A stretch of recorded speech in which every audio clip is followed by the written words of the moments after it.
Hello दोस्तों, स्वागत है आपका हमारे चैनल यूपी एग्जाम क्रेजर में। दोस्तों, उत्तर प्रदेश लेखपाल के लिए जो ग्रामीण परिवेश का एक सब्जेक्ट है उसके लिए हम आज से क्लासेस शुरू कर रहे हैं और आज का हमारा ये पहला वीडियो है। और दोस्तों, इसके सिलेबस के बारे में हमने आपको पहले ही बता दिया था। एक बार फिर से देखते हैं कि इसमें कितने सब्जेक्ट पूछे जाएंगे। तो इसमें 4 सब्जेक्ट होंगे। कौन कौन से होंगे? तो यहाँ आपको ध्यान रखना है, हिंदी होगा, हिंदी जिसमें 25 क्वेश्चन पूछे जाएंगे जो कि 25 नंबर के होंगे। दूसरा आपका होगा गणित। गणित के यहाँ पर आपको 25 क्वेश्चन पूछे जाएंगे और वो भी 25 अंकों के होंगे। और तीसरा आपका होगा सामान्य ज्ञान। सामान्य ज्ञान आपका एक सब्जेक्ट होगा जिसके 25 क्वेश्चन पूछे जाएंगे और वो भी 25 अंकों के होंगे। और चौथा आपका होगा ग्रामीण परिवेश या ग्राम समाज, ग्राम समाज और विकास। तो ये आपका एक सब्जेक्ट होगा, इसे आप ग्रामीण परिवेश भी कह सकते हैं। तो इसके भी आपको 25 क्वेश्चन पूछे जाएंगे जो कि 25 अंकों के होंगे। यानी उत्तर प्रदेश लेखपाल के जो एग्ज़ाम होगा वो 100 क्वेश्चन का होगा और 100 नंबर का होगा। ठीक है, तो उसमें जो ये आपका सब्जेक्ट है ग्राम समाज और विकास यानी ग्रामीण परिवेश, तो इसकी क्लासेस हम शुरू कर रहे हैं। तो आपको वीडियो रेगुलर देखना है और निश्चित तौर पर आप यूपी लेखपाल में जो ग्राम समाज से क्वेश्चन आएंगे वो सही सॉल्व कर पाएंगे। तो आज का जो हमारा टॉपिक है वो है लेखपाल के कागजात कि जो लेखपाल होते हैं वो कौन कौन से कागजात प्रमुख रूप से अपने पास रखते हैं। जैसे खसरा हो गया, खसरा क्या होता है, खतौनी क्या होती है, खेवट क्या होता है, किसान बही क्या होता है, और इसके साथ ही जो भी कागजात लेखपाल रखते हैं वो क्या होते हैं, इनके बारे में हम विस्तार पूर्वक जानेंगे। तो चलिए शुरू करते हैं। सबसे पहले देखेंगे कि खसरा क्या होता है। तो खसरा भारत में इस्तेमाल किया जाने वाला एक कानूनी कृषि दस्तावेज है। यह एक ऐसा दस्तावेज है जो जमीन और फसल के विवरण को पूरी तरह से साफ कर देता है, यानी स्पष्ट कर देता है कि उस जमीन पर कौन सी फसल होती है या जमीन किसकी है। तो ये सारी जो समस्याएं हैं वो खसरा के माध्यम से सॉल्व हो जाती हैं। इसका उपयोग सजरा, एक शब्द है ये, सजरा नामक दस्तावेज में होता है। और सजरा क्या होता है? तो ये गांव का एक निर्धारित मैप होता है, यानी नक्शा होता है। यह उस जगह के क्षेत्रफल और वहां की भौगोलिक परिस्थितियों को निर्धारित करता है। क्या? सजरा। जो सजरा होता है वो उस जगह के क्षेत्रफल और वहां की जो भौगोलिक स्थिति है उसको दर्शाता है। खसरा में मुख्य रूप से सभी क्षेत्र और उनका एरिया, नाप, उसका ओनर यानी उस जगह का स्वामी कौन है और किस किसान के द्वारा वहां की खेती की जाती है, कौन सी फसल उगाई जाती है और किस तरह की मिट्टी है, कौन से पेड़ उस क्षेत्र में लगे हैं, वहां की स्थिति और क्षेत्रफल से लेकर वहां के वातावरण आदि की सारी जानकारी खसरा में उपलब्ध होती है। और जो खसरा होता है इसमें 22 खाने होते हैं, यानी 22 कॉलम होते हैं। तो ये भी आपको ध्यान रखना है। तो खसरा क्या होता है अच्छी तरीके से समझे होंगे कि खसरा एक कृषि दस्तावेज होता है जो कि जमीन और फसल के विवरण को पूरी तरह से स्पष्ट करता है कि किसकी ये जमीन है और इसमें कैसी मिट्टी है, उस जगह की कौन कौन से पेड़ हैं, यानी सारी चीज़ें, भौगोलिक स्थिति से लेकर के सारी चीज़ें जो है खसरा में उपलब्ध होती हैं। आगे देखते हैं कौन सा दस्तावेज है। तो ये है खतौनी। खतौनी क्या होता है? तो खतौनी एक प्रकार का भूमि अभिलेख माना जा सकता है, जिसे एक कानूनी दस्तावेज भी माना जा सकता है, जिसमें किसी भी जमीन का विवरण होता है। यह पटवारी यानी लेखपाल या काश्तकार के द्वारा बनाया जाता है या उनके द्वारा रखा जाता है। इसमें किसी भी जमीन का विवरण, उसका क्षेत्र और अलग अलग मदों की अलग अलग खाते वाली बही होती है।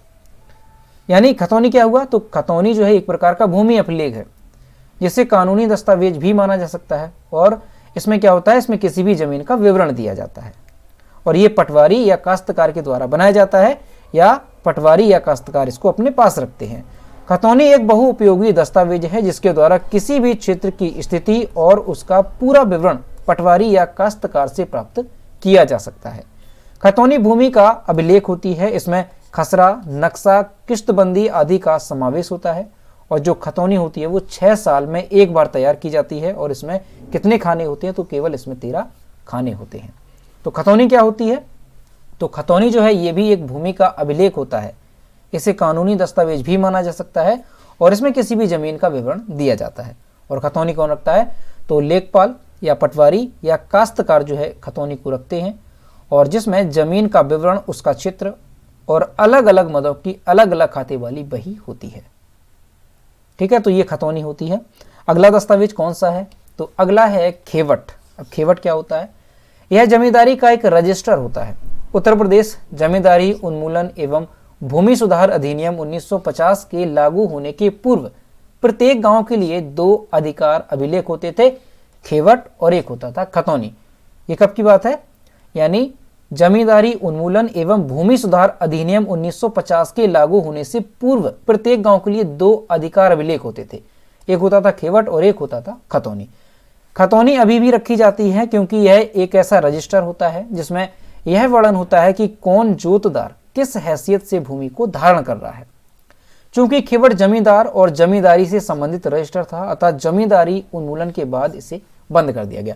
यानी जो अधिनियम आया था जमींदारी उन्मूलन एवं भूमि सुधार अधिनियम 1950, तो उसके लागू होने के बाद से जो खेवट है उसको बंद कर दिया गया, क्योंकि ये जमींदार और जमींदारी से संबंधित रजिस्टर था और जमींदारी जो प्रथा थी वो तो खत्म हो ही गई थी, तो इस वजह से इसको खत्म कर दिया गया। तो आपको समझ में आ गया होगा कि खेवट क्या होता है।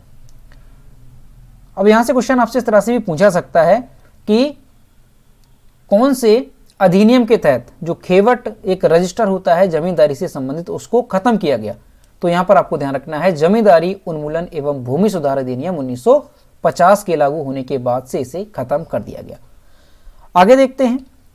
अगला जो दस्तावेज है लेखपाल के द्वारा जो रखा जाता है सीमा द्योतक चिन्हों की सूची। यहां पर ध्यान रखना है द्योतक, सीमा द्योतक चिन्हों की सूची क्या होती है। तो इस अभिलेख में सीमा और बंदोबस्त चिन्हों का वर्णन होता है। यह कागजात किसी विवादग्रस्त भूमि या सीमा विवाद को निपटाने में पर्याप्त मदद करता है और ये जो कागजात है ये खसरा में ही नथी रहता है, यानी संलग्न रहता है। तो सीमा द्योतक चिन्हों की सूची क्या हुई? तो ये अभिलेख में सीमा और बंदोबस्त चिन्हों का वर्णन करता है और इसका उपयोग कब होता है? जब मतलब किसी भूमि के बारे में जो विवाद होता है लोगों में, तो उस विवाद को निपटाने में इसका काम होता है सीमा द्योतक चिन्हों की सूची का। और ये जो कागजात है, जो कागज है, ये खसरा में ही संलग्न रहता है। आगे देखते हैं। अगला है दिनचर्या बही यानी डायरी। दिनचर्या बही क्या होता है? तो डायरी एक ऐसा रजिस्टर है जिसमें लेखपाल के कर्तव्यों से संबंधित दिन प्रतिदिन के कार्यों का वर्णन लिखा जाता है। इस डायरी में 1 अगस्त से 31 जुलाई की अवधि में हुए कार्यों का ब्यौरा होगा। यानी डायरी क्या हुआ? तो डायरी जो है ये लेखपाल रखते हैं और लेखपाल के कर्तव्यों से संबंधित दिन प्रतिदिन के कार्यों का वर्णन इसमें लिखा जाता है। और इसमें ब्यौरा कब से कब तक होता है, इनके अवधि थे। तो इसमें जो है 1 अगस्त से लेकर के 31 जुलाई की अवधि में हुए कार्यों का ब्यौरा रहता है। देखिए यहां से भी क्वेश्चन पूछा जा सकता है कि इसमें जो है कब से कब तक का ब्यौरा होता है, जो दिनचर्या बही होती है लेखपाल के पास में। तो 1 अगस्त से लेकर के 31 जुलाई की अवधि में जो कार्य हुए हैं उसका ब्यौरा दिनचर्या बही में होता है, यानी डायरी में होता है। लैंड रिकॉर्ड्स मैनुअल पैराग्राफ 47 के अनुसार लेखपाल अपने हल्का भर के लिए एक डायरी रखेगा। यानी ये जो लैंड रिकॉर्ड्स मैनुअल है पैरा 47, इसके अनुसार ये कहा गया कि जो लेखपाल है वो अपने हल्का भर के, यानी हल्का का मतलब क्या है, यानी क्षेत्र भर के लिए एक डायरी रखेगा और उसमें जो है अपने दिन प्रतिदिन के जो भी कार्य होंगे वो उसमें लिखेगा। आगे देखते हैं। अगला है नक्शा। तो नक्शा क्या होता है? तो प्रत्येक गांव का एक नक्शा होता है। इस नक्शे पर गांव की चौहद्दी दर्ज रहती है, यानी चारों ओर की जो सीमा है वो दर्ज रहती है। इसमें गांव की चौहद्दी के साथ साथ प्रत्येक गांव की चौहद्दी का पता चलता है। यानी कोई गांव है, मान लो ये कोई गांव है तो इसकी चारों ओर की सीमा इसमें होगी नक्शा में। उसके अलावा अगला गांव है तो उसकी सीमा कहाँ है, तो उस सीमा का भी पता चलता है इससे। तो ये होता है नक्शा। नक्शे का अनुरक्षण करने के लिए लेखपाल अपने हलके के प्रत्येक गांव का हर वर्ष प्रत्येक खेत में जाकर 3 बार निरीक्षण करेगा, ऐसा प्रावधान है। लेखपाल के इस दौरे को राजस्व की भाषा में पड़ताल कहते हैं। यानी जो लेखपाल होते हैं वो खेतों में जाकर निरीक्षण करते हैं, हर वर्ष खेत में जाकर के जो निरीक्षण करते हैं उसे क्या कहते हैं राजस्व की भाषा में, तो उसे पड़ताल कहा जा सकता है। तो ये वर्ड भी अच्छे से ध्यान रखना है। प्रथम पड़ताल को खरीफ पड़ताल कहते हैं। अब देखिए ये तीनों पॉइंट अच्छे तरीके से ध्यान रखने। यहां से क्वेश्चन बनेगा कि जो लेखपाल खेतों में निरीक्षण करते हैं तो प्रथम पड़ताल को क्या कहा जाता है, तो इसे कहते हैं खरीफ पड़ताल। ठीक है, और ये जो पड़ताल होती है वो 10 अगस्त से प्रारंभ की जाती है। दूसरी पड़ताल को क्या कहते हैं, तो रबी पड़ताल दूसरी पड़ताल को कहा जाता है। जो दूसरा निरीक्षण करने जाते हैं उसे कहते हैं रबी पड़ताल, जो कि 1 जनवरी से प्रारंभ होती है। और जो तीसरी पड़ताल होती है, जो तीसरा निरीक्षण होता है, उसे कहते हैं जायद पड़ताल। और ये कब होती है, तो ये 1 मई से प्रारंभ होती है। यानी जो लेखपाल होते हैं वो एक साल में अपने हल्के के प्रत्येक गांव का 3 बार निरीक्षण करेंगे साल में। और जो प्रथम पड़ताल है उसे खरीफ पड़ताल कहते हैं, दूसरी पड़ताल को रबी पड़ताल, और जो तीसरी पड़ताल होती है उसे जायद पड़ताल कहते हैं। और इनका टाइम भी आपको ध्यान रखना है, जो पहली है वो 10 अगस्त, दूसरी है 1 जनवरी से, और जो तीसरी पड़ताल है वो 1 मई से प्रारंभ होती है। ठीक है, तो ये पॉइंट काफ़ी इंपॉर्टेंट है, इसे अच्छे से ध्यान रखना है। आगे देखते हैं, अगला है किसान बही। किसान बही क्या होता है?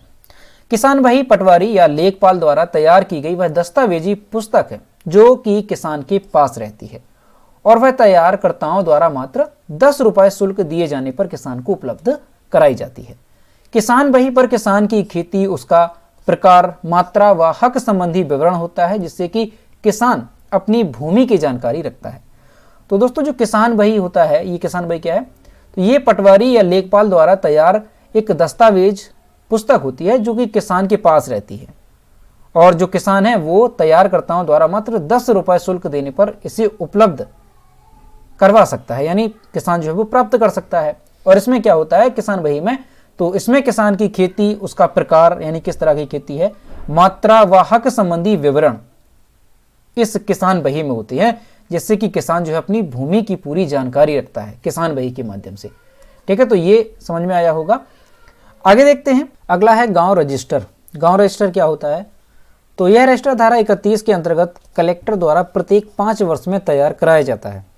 और इसमें क्या होता है, तो इसमें नई प्रक्रिया से प्रभावित क्षेत्रों का वर्णन होता है, एहतमाली खेती करने वाले क्षेत्र का वर्णन होता है, और इसके अलावा जिसकी मालगुजारी पूर्णता या अंशतः समाप्त कर दी गई है, तो ऐसे क्षेत्रों का भी इसमें वर्णन दर्ज होता है। तो यहाँ से आपसे किस तरह से क्वेश्चन बनेगा कि जो गांव रजिस्टर होता है वो रजिस्टर किस धारा के अंतर्गत कलेक्टर द्वारा तैयार कराया जाता है, तो आपको ध्यान रखना है धारा 31 के अंतर्गत। और या फिर आपसे इस तरह से क्वेश्चन बनेगा कि जो गांव रजिस्टर होता है वो धारा 31 के अंतर्गत जो कलेक्टर तैयार करवाते हैं, तो वो कितने वर्षों बाद तैयार करवाते हैं, तो प्रत्येक 5 वर्ष में ये तैयार कराया जाता है। ठीक है, और इसमें क्या होता है, तो इसमें नई प्रक्रिया से प्रभावित क्षेत्रों का वर्णन होता है। जो गांव रजिस्टर होता है उसमें एहतमाली खेती करने वाले क्षेत्रों का इसमें वर्णन होता है, और उसके अलावा जिसकी मालगुजारी पूर्णता या अंशतः ये समाप्त कर दी गई, तो ऐसे क्षेत्रों का भी इसमें वर्णन दर्ज होता है। तो ये होता है गांव रजिस्टर। तो दोस्तों यही थे महत्वपूर्ण दस्तावेज जो लेखपाल अपने पास रखते हैं, और यहाँ से आने वाले एग्जाम में एक ना एक क्वेश्चन आपसे जरूर पूछा जाएगा, तो सभी आपको अच्छे से ध्यान रखने हैं। तो दोस्तों अगर आपको आज का वीडियो पसंद आया हो तो वीडियो को लाइक करें, और अगर अभी तक हमारे चैनल पर नए हैं तो चैनल को सब्सक्राइब करना भी ना भूलें, क्योंकि आज से हमने जो ग्रामीण परिवेश की क्लासेस हैं वो शुरू की हैं, और एक एक करके जितने भी महत्वपूर्ण टॉपिक होंगे इस सब्जेक्ट से लेकर के वो हम कवर करेंगे।